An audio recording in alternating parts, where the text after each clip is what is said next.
Our house isn't a big house, but I honestly never imagined that it would be possible for a crew of 9 people to put up the whole frame from floor to roof in one day.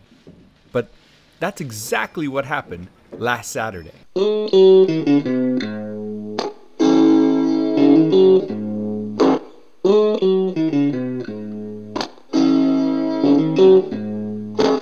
To be clear, the work didn't start Saturday morning.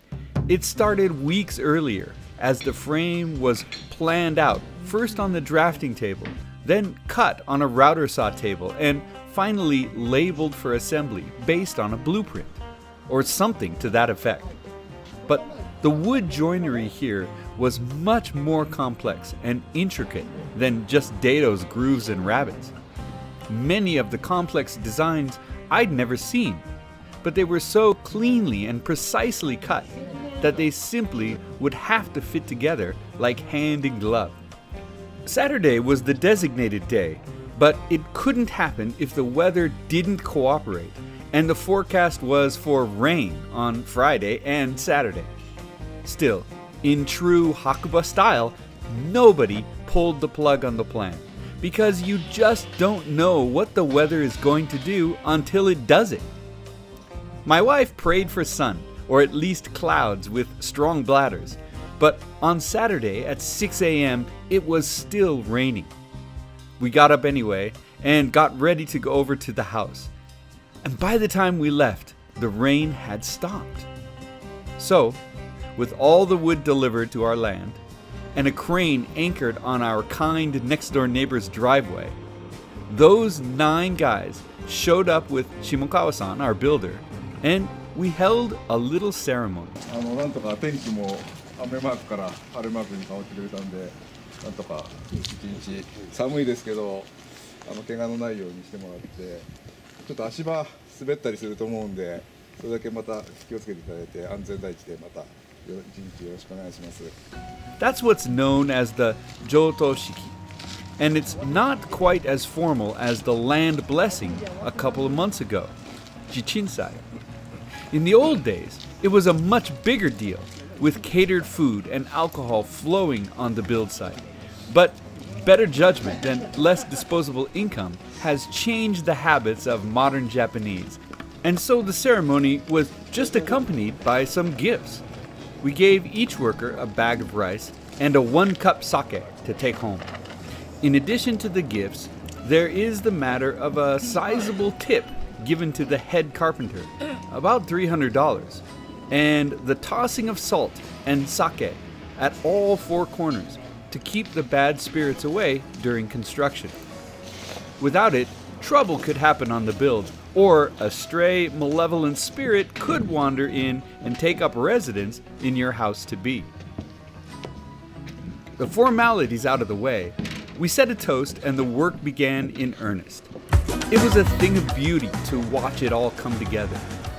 The crane lifted the necessary piles of posts and beams, one by one, into the house, where the carpenters took each beam and post, identified by a Japanese character and a number, found its location on the blueprint, and assembled it. The wood joinery was so precise that I didn't see a single nail used. Not one nail. All of the beams were hammered into and onto the posts at exactly the proper position, and then bolted together with huge bolts for which the pre-drilled holes lined up perfectly. The only time I even saw screws being used was when the temporary braces were being connected to the posts for stability. No screws or nails were ever used in the permanent joining of the wood. It was unbelievable. They worked unbelievably quickly too, and this is what happened before noon. And by 2 p.m., they had gotten this far.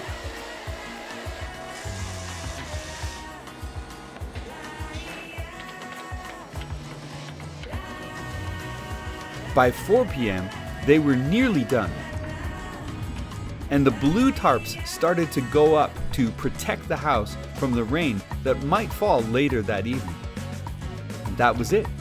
By 5 p.m., the team, our rice and sake gifts in hand, left the site, and our house stood up proudly next to the trees surrounding it. On that first day, it seemed to tower over that cement hole that was all that stood on that spot the day before. Even the front porch was there. The shape of the house was now clearly visible.